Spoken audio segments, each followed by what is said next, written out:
We have to find somebody that'll work with us that has dealt in the dirtiest of dirty business. We're losing. Diddy's career may be facing its most serious crisis yet. After 50 Cent claimed to possess prison-related footage allegedly connected to Diddy, social media exploded with speculation, leaving fans wondering what could come next. While discussing his upcoming Netflix documentary series, Sean Combs, The Reckoning, 50 Cent hinted that the public has only seen the beginning, suggesting he has even more material that he intends to reveal in the future. Is there other stuff that you just have not shown? Yeah, well, everything couldn't make was 4 episodes. Right. So it was a lot. You had to pick and choose things. Like even in an area where he chooses to date people who he knows previously dated someone. He has a baby by a woman that was dating Tupac. Wow. To add to it, but we had to cut it down so he could. For time. Yeah. So are you coming out? I know next year is going to be a number 2.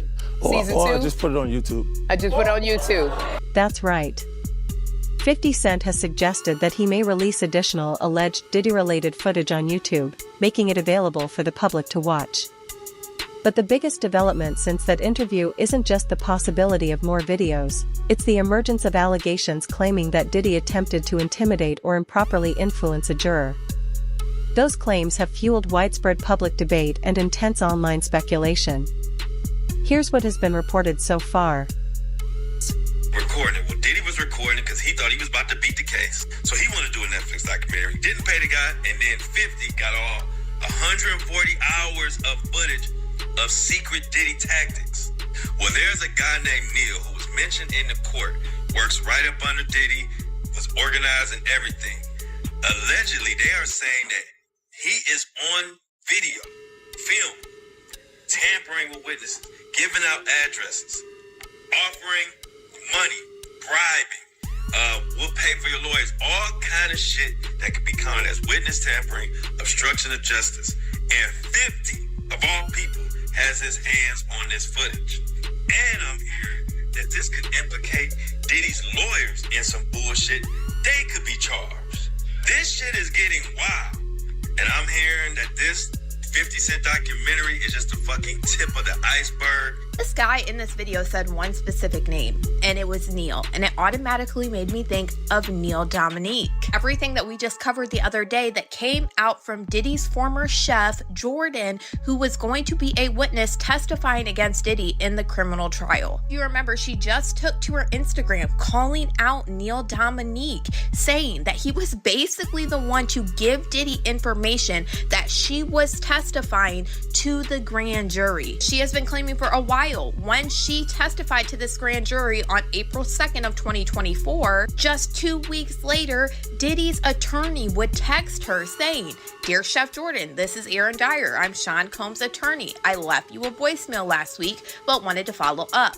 I have been told you have been contacted by law enforcement and might want an attorney to represent you." So that man in this video was basically saying that 50 Cent has video footage of Diddy talking to these people and setting this up to go after witnesses. And the most surprising part? 50 Cent addressed the rumors himself. As speculation spread across social media, he claimed to possess approximately 140 hours of alleged footage, posting, "Yes, I have the footage, LOL."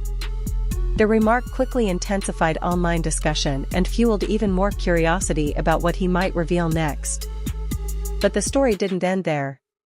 He later explained why he chose to publicly criticize and repeatedly call out Diddy in the first place. Else is telling us it's clear.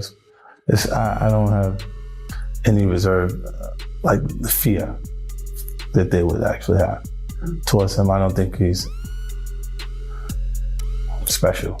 As it turns out, several individuals who had previously declined to participate in earlier documentaries reportedly agreed to appear in this project because they trusted 50 Cent. According to those involved, they felt more comfortable sharing their experiences and perspectives publicly, saying they were no longer afraid to speak on the record. There's a lot of people in this docuseries that wasn't in the previous docs that you saw because they said, no, I'm gonna do that one because 50, that's gonna be the big one. Because I'm not scared of none of that. Like, I think it's just the way I was brought up.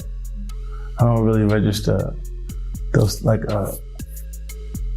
things. I've been through way more extreme things than these people. I look at the project, it's just another project to me, and they can look and create reasoning for it. It could be their personal take on why it's the way it is, but if they watch the docuseries itself, they'll understand it's been done tastefully and it is the best version of a docuseries that you'll see on this. Well, he's a big part of the culture. Like he's a respectable, he made it to a respectable position within culture. Any smart person would pick their fights. And you say, I don't really get anything out of it, it's not my business anyway, so then why say something about it? Like, the docuseries is me putting together people who had different experiences and letting them tell their truth, right? And a lot of things come out that make clarity for you in a different way to it. But I only was comfortable saying stuff about him because I've been saying it for 20 years. I've said it since that day. I'm like, what? Nah. One of the most significant moments for 50 Cent reportedly came when he obtained footage said to have been recorded in the period leading up to Diddy's arrest and indictment. According to his account, viewing the material for the first time was both shocking and intense. He claimed the footage revealed a perspective unlike anything the public had seen before, adding even more intrigue to the ongoing controversy. It's really fascinating. A journalist would ask that, but a journalist would also say, I'm gonna keep my sources secure, but but I got it, though. They can blame it on me. That is that. I think he's gonna actually like the project. He's gonna see that it was done fair, the perspective. Because he's gonna see too many people or he'll be consumed by what his personal experience was with each individual that's saying things about him because he lived these things. She's gonna understand it. You can interview her following that and I'll do the interview with her. I'll make sure I put it together. Yeah, because I had communications with her to understand it, what's going on. And even though she's not in the docuseries, it was important I spoke to her to understand how things transpired. The husband, I spoke to him away from her. Separate individual communications, and then see the things kind of match up. Like when people say things, I go, "Oh, okay, I hear what you said," but when you hear things multiple times from people, different people, it kind of rings true to you. He got old real fast. His hair was jet black, like mine. And the next day, he was like a full. All I saw from was the raccoon pictures from the courtroom. When they drew him, it was looked like a raccoon. With that, 50 Cent returned to the spotlight, claiming he possessed what matters most in a public feud, evidence. He has repeatedly suggested that he spent years collecting information related to Diddy, waiting for the right moment to bring it into the public eye. Now, with Sean Diddy Combs facing federal criminal charges and awaiting trial, 50 Cent has continued promoting his documentary project. At the same time, Combs' legal team has criticized unauthorized documentaries about him, arguing that some rely on unverified allegations and present a one-sided narrative. One issue that critics, including former bodyguard Gene Deal, believe deserves greater attention is the death of Anthony Wolf Jones, a longtime member of Diddy's security team. Deal has publicly questioned why Jones' death has not been examined more closely and has challenged long-standing claims about the origins of the East Coast-West Coast rap rivalry. According to Deal, Jones was not responsible for the killing of Big Jake, despite years of speculation.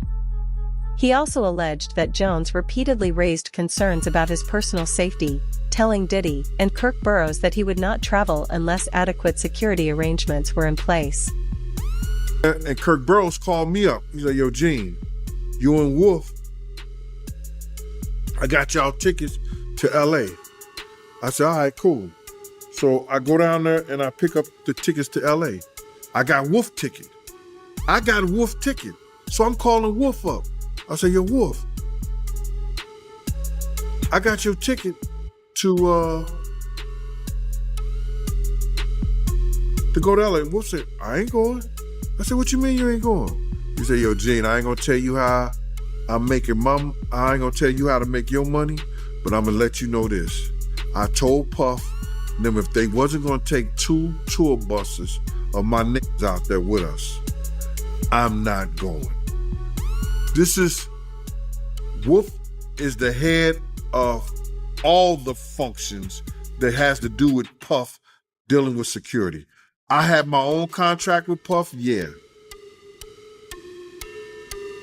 Paul Alford ran Green Gate Security, which is the daily operations of Puff stuff. That's his house, his cars, his transportation. He ran the office, the bad boy office, the clothing, all that shit. He ran the deli operation with his security.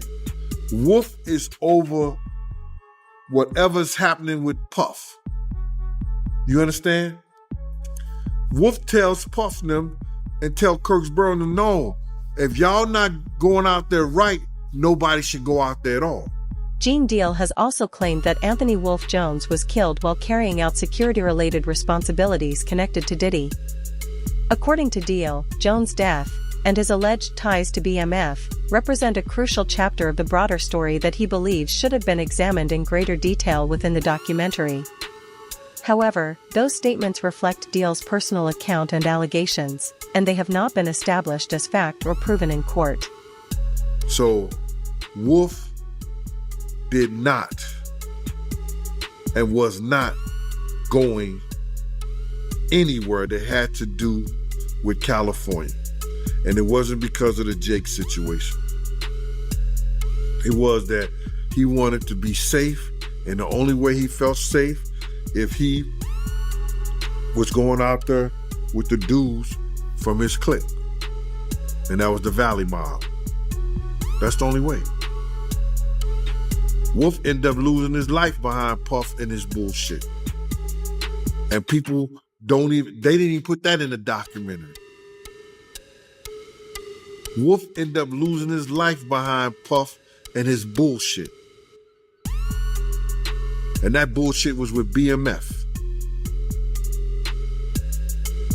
That's a big segment in my book that I wrote that whole shit. I wrote a whole big situation in my book regarding that, Mighty. And I know you're doing this. I want to say that right there because I was there the night that Meech had promised Puff. You know what I'm saying? He ain't have to worry about Suge Knight. He ain't have to worry about nobody from this point on.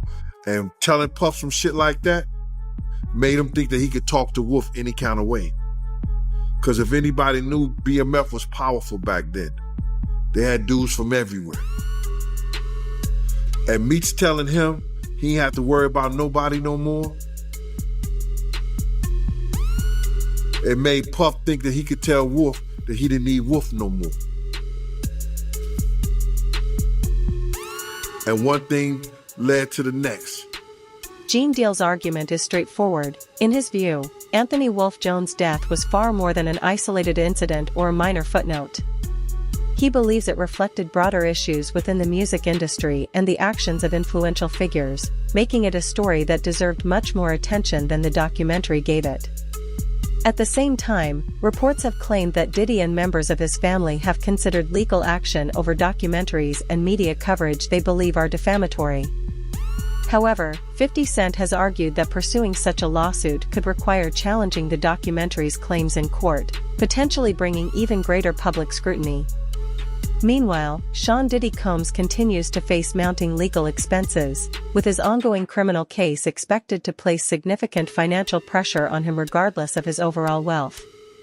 Another allegation that has attracted widespread attention involves claims that Diddy secretly recorded private conversations with his attorney, Mark Agnifilo. If true, such conduct could raise serious legal and ethical questions because attorney-client communications are generally protected by confidentiality and legal privilege. However, these allegations remain unproven and have not been established as fact in court. Mark Garagos, who is my co-host on Two Angry Men, he's represented Diddy for years, and his daughter is part of the Agnifilo defense team. And he was involved in all of this. So in this past weekend's podcast, I pushed him to find out how Agnifilo really feels here. And Mark kind of skirted it some, but I think you get the sense. Diddy knew that Mark was being recorded, but Diddy didn't tell Mark. Does Mark feel betrayed by Diddy? I've not talked to Mark about it. What do you think? Would feel. What do you think? I will tell you, I'll just tell you, if it was me, I would be more than a little upset. I was more than a little upset when the client didn't know and I was being recorded. I mean, there was a while there where I was meeting clients under bridges, freeway bridges, because I was PTSD over it. So I think, as a lawyer, it is one of the most inviolate oaths that you take to protect the client confidentiality and the client privilege. So I don't know, I haven't talked to Mark, but if I were Mark, I would be out of my head. Out of my head. It's incredible. Diddy did two things here. Number one, he betrayed Mark Agnifilo, who, to your point, did so much for him. Obviously, without Mark Agnifilo, may very well be spending the rest of his life in prison. The second thing that he did is, by having a third party that's privy to the conversation, the videographer in this case standing there, there's no privilege, right? Diddy waived that entire privilege. Now, it didn't end up backfiring because it seems nobody knew about it until the end of trial, and what are you going to do at this point? But it's such a callous act by Diddy to just sell out his lawyer like selfish. That. It's so selfish. Following what critics have described as a major misstep, new allegations and claims involving Sean Diddy Combs have continued to dominate headlines.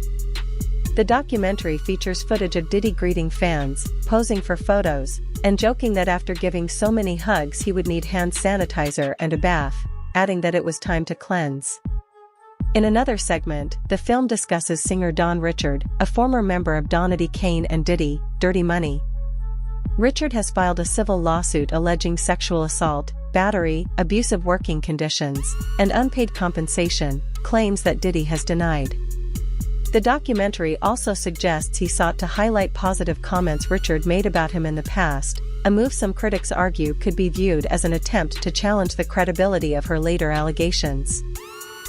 Was officially on the stand for 20 minutes. She will continue on Monday, but before I tell you what she testified to, I do want to give you a warning that she does talk about violence and abuse. Started off with Dawn testifying that she was working with Diddy from 2004 until 2011. She opens up about an incident she witnessed in 2009 when she went to Diddy's home in order to record. She said her and Cassie were downstairs when they heard Diddy yelling and coming down saying, "Where the F are my eggs?" She said Diddy grabbed the skillet full of eggs and tried to hit Cassie on the head, and she went down in a fetal position. Was punching and kicking Cassie before he put his arm around her neck. Diddy then grabbed her by the hair and dragged her up the stairs, and she was in shock. She said she was so in shock she did not intervene, nor did she call the police. Next day, she said Diddy locked her and another person in the recording studio and threatened them. In her own words, he said what we saw was what lovers in passionate relationships do. He said Cassie was okay and it would be in our best interest if we didn't say anything. He claims that Diddy then said he was trying to get them to the top of the industry before threatening them by saying where he comes from, people go missing if they talk. Then after all of that, he got them flowers.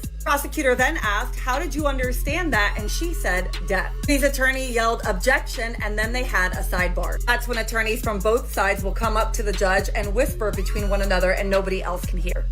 If she witnessed, and she's saying that she witnessed a gangbang, which actually we know it as called a train.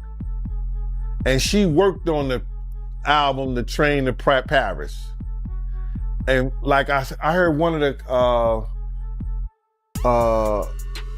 YouTube, it could be Tistel, say that we didn't know what the train to Paris meant. But now we know that the train to Paris was a train in Scotland, according to Dawn. It wasn't a train in Paris, it was a train in Scotland. Now, only time I ever witnessed Puff doing something is when two guys and two girls will go in the room. And that was just regular. And however they did it, whatever they did, that was their business. But he gotten bold enough Whereas that he would do that in front of Dawn and other people at a poolside in Scotland. You sure it was Scotland, man? Yeah, that's what she said, man. Scotland, Arizona, but not Scotland, the country. Nah, she talking about the country, man. Wow. I just think that, you know, man, you got to go back to the drugs and the alcohol, man. The drugs and the alcohol, man. And those things that make you do strange things. And for somebody to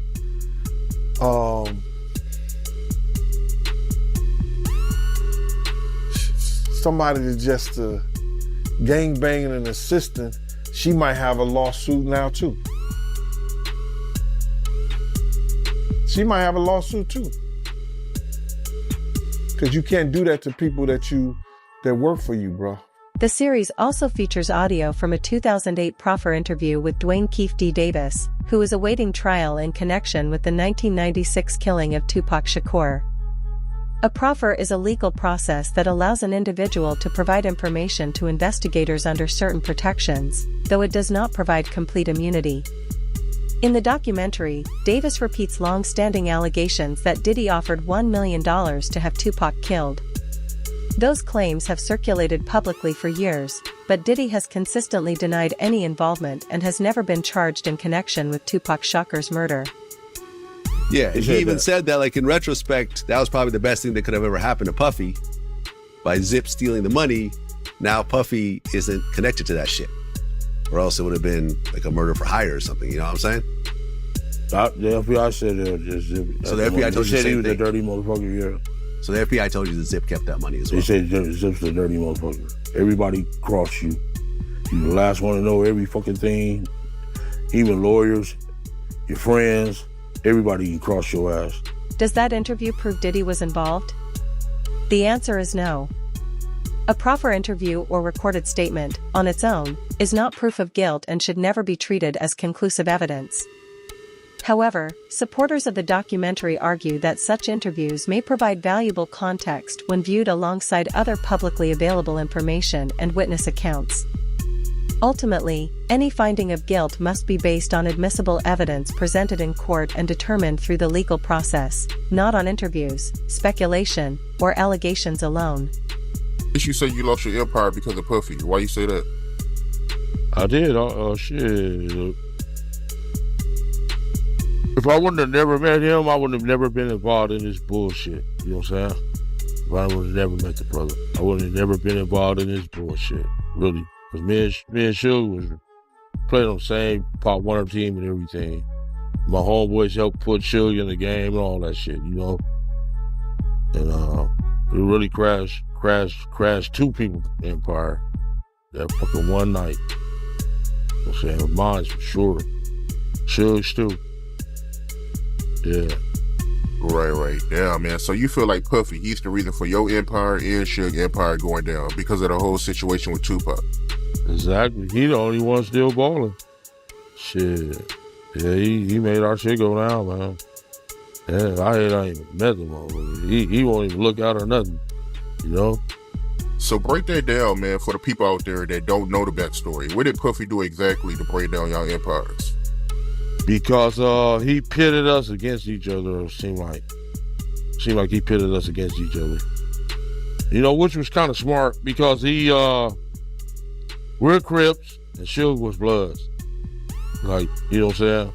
He just called me and Zip was rolling up Greenleaf one night.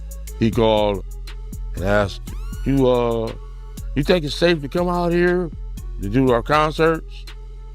And I just said, man, give me like 50 tickets to each concert and we'll be out there with you. We'll go with you. We went to the concert in San Diego, went to the concert in Anaheim, Irvine Meadows, and the one in Las Vegas with them. Yeah. And back then they was just a startup coming up. You know what I'm saying? They didn't really have no money like that. We were balling. We was the bosses. The documentary also examines Sean Diddy Combs' early life, exploring his upbringing, his relationship with his mother, and several of his past romantic relationships. It reviews allegations of abusive behavior raised in civil lawsuits and public accounts while considering how his personal experiences and ambition may have influenced his rise in the music industry. Throughout the series, the filmmakers attempt to place his career in the broader context of the allegations that have surfaced in recent years, while emphasizing that many of those claims remain disputed, unproven, or unresolved. As a young man who grew up with street-funded privilege, after his father passed away, it's very clear that his mother kept on hustling and kept hanging around hustlers. Tim Dog has described the parties in the house: pimps, hoes, hustlers, models, basketball players.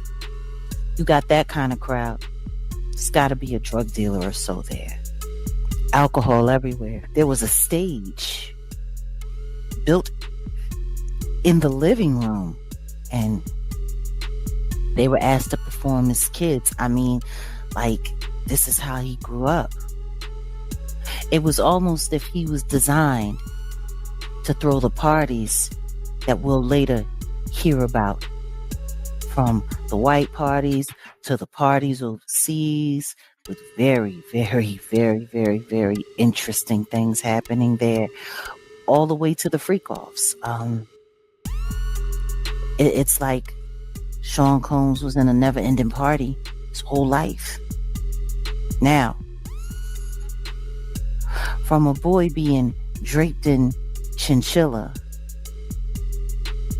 to a boy running around the streets promoting parties, interning for Andre Harrell before he got a paid position. I mean, his life was like a whirlwind. It was almost like he was in too much of a rush to grow up. I mean, even the way Andre Harrell said he bullied his way into his home, coming up with some story about a fight between him and Janice and how he couldn't live with his mom anymore. And the next thing you know, he's living with Andre. Now, I'm going to be very honest with you. In my opinion, I do not believe they were just roommates. I do not believe this was just a mentor-mentee relationship. In my opinion, from rumors that I've heard, from some things that might have been lost along the way, there was a much closer relationship between Andre and Puffy. The documentary contends that, over the years, Sean Diddy Combs repeatedly found himself at the center of controversial, legally complex, and emotionally charged situations while often avoiding lasting public consequences. According to the filmmakers, these incidents point to what they describe as a recurring pattern in his conduct. However, those conclusions reflect the documentary's interpretation rather than established fact. Many of the allegations against Diddy remain the subject of ongoing legal proceedings, and he has denied numerous claims made against him.